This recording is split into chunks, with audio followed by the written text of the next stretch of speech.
नदी बैरिनिया रे भेलई आ घरबा में झगड़ा लगो।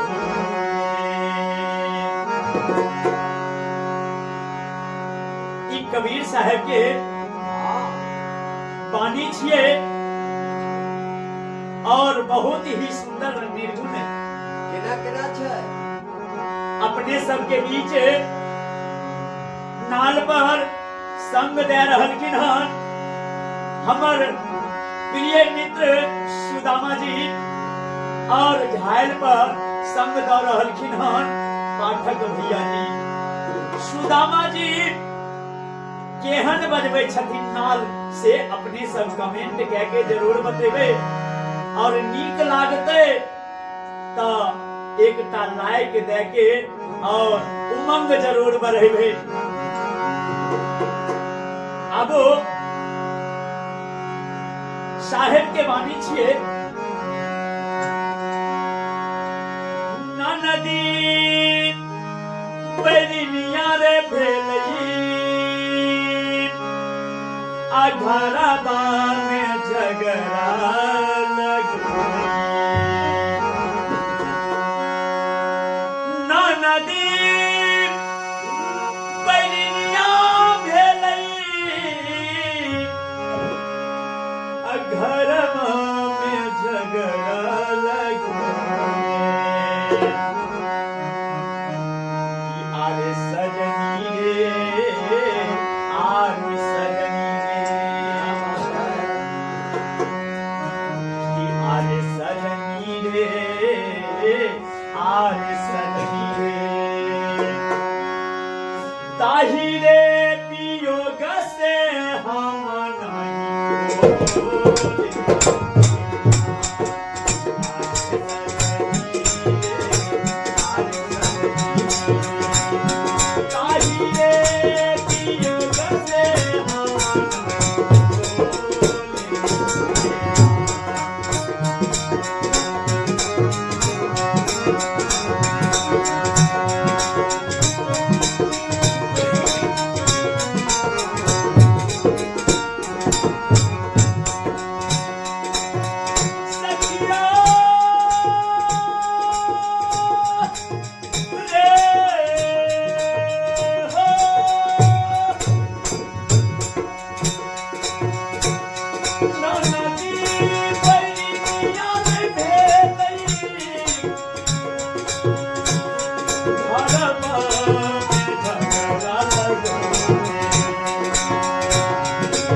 नदी बैरिनिया भेले घरवा में झगड़ा लगले कि आरे सजनी रे जब सखी सब पूछे छे कि तोरा की भला से बाजे नहीं छो तब वो कहे छे कि हमरा खातिर ननदी बैरी भए गेले और सासू झगड़ा कर लगे वह वियोग से हम नहीं बाजे छिए। और देखियो बहुत ही सुंदर शब्द हाथ छूछे कोई छाले छूछे कोई ना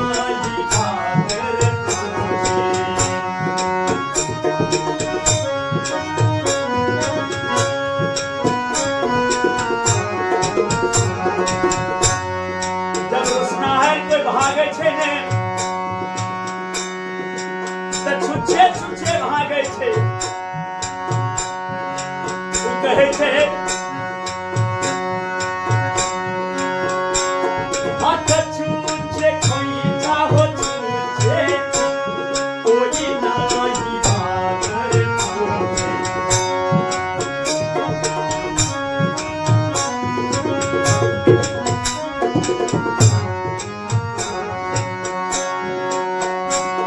हाथ छुच्छे कोई चाहो छुच्छे कोई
हाँ